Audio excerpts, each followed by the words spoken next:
Hi, this is Henry, and today I'm going to teach you about the circulatory and nervous systems. Before I begin, I want to point out to you the two figures in the first slide. The left-hand side is the circulatory system showing blue and red, and on the right-hand side is the nervous system shown in green. What is the overall structure of the circulatory system? The circulatory system is a complex network of pumps and vessels that transports nutrients and blood throughout the body. The circulatory system consists of three parts: the heart, the blood vessel, and blood. Also, it consists of two circuits that carry the blood around. Okay, as we know, blood follows a loop. It starts at the heart, and then it moves throughout the rest of the body in arteries, arterioles, and eventually down to capillaries and then back again. Why are circulatory system important? Circulatory system is important because it moves oxygen into the body and moves our carbon dioxide out. Furthermore, it moves nutrients to the cell so that we need it to keep beating. The function of the circulatory system. To our body, the circulatory system is basically the body's transport system. It's composed of a group of organs that transport blood through the body. The heart pumps blood and the arteries and veins transport it. Now let's zoom in the picture to find out. We start with deoxygenated blood. Deoxygenated blood either coming from the superior vena cava or inferior vena cava, and then enters to the right atrium, and then goes into the right ventricle and out of the similar valve, which move into the pulmonary artery and then out to the lungs. Okay, at the lungs they get the oxygen, so it moves back over here into the left atrium, and then it moves through the left ventricle, and then it goes through the rota, which is sent to the brain. And then when it reaches the brain, the whole process starts all over again. Okay, here are what are the components of the circulatory system. First up is the heart. The heart, about the size of two of our hands held together, is basically the signal center of the entire system. The heart is controlled by electrical signals or impulses to make them contract. When walls contract, blood is pumped into your circulatory system. Inlet and outlet valves in your heart chambers to ensure that blood flows in the right direction. Okay, what are components of circulatory system? The second one is blood. Blood goes from the artery to the veins. It is composed of four parts: the white blood cell, the red blood cell, the platelets, and plasma. Okay, red blood cells are basically carry oxygen around the body. Plasma is the body's liquid portion. It has a lot of nutrients, but also carries carbon dioxide as bicarbonate. White blood cells basically fight all viruses and infections. And finally, we have platelets. Platelets are important because it helps in blood clotting. Okay, what is the structure of nervous system?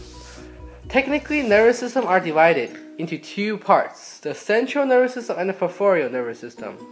The central nervous system basically contains of the brain and spinal cord, and the peripheral nervous system basically gets sensory input and integrates it into motor output.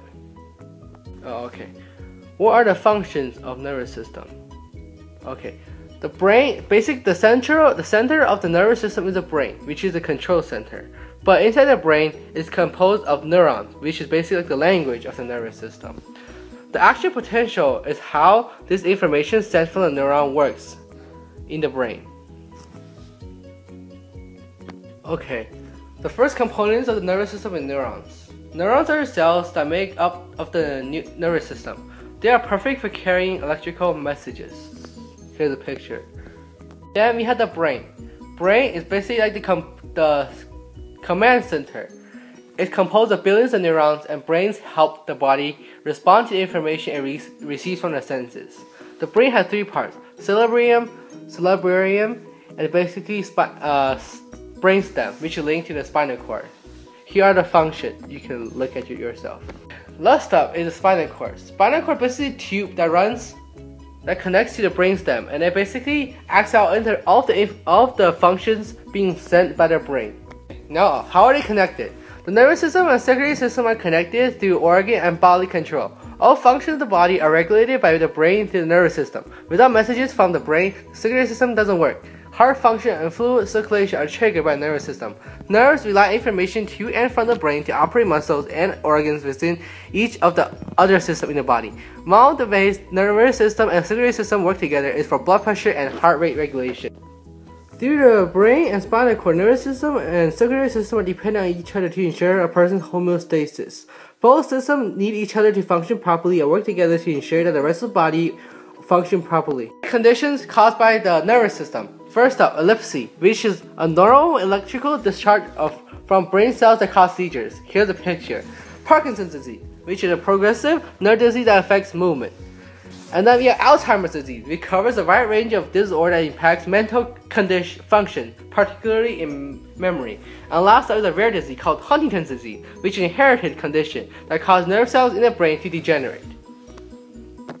Okay, here are the conditions caused by the circulatory system. Okay, first up, Arteriosclerosis, a common disease of the circulatory system that's caused by buildup of fat, cholesterol, and other substances in the artery wall. Hypertension, or known as high blood pressure, occurs when a high force of blood presses against the artery walls over time. This condition can derive from a diet high in salt, smoking, kidney disease, or some other underlying medical conditions. And then finally is heart disease, which occurs when the blood vessels that supply oxygen to the heart narrow and stiffen. Okay, what are conditions caused by both? First up, we know is stroke. Stroke, which occurs when there's a bleeding in the brain or the blood flow to the brain is obstructed. And then we have transient ischemic attack, which are the many type of strokes, but last in a shorter period. And finally, we have subordinate hemorrhage, which is specifically bleeding in the space between your brain and the surrounding membrane that can be result of a trauma or a rib turning of a weak blood vessel. We can see here the picture of a blood vessel and it's bleeding right here. And that's it. Thanks for watching.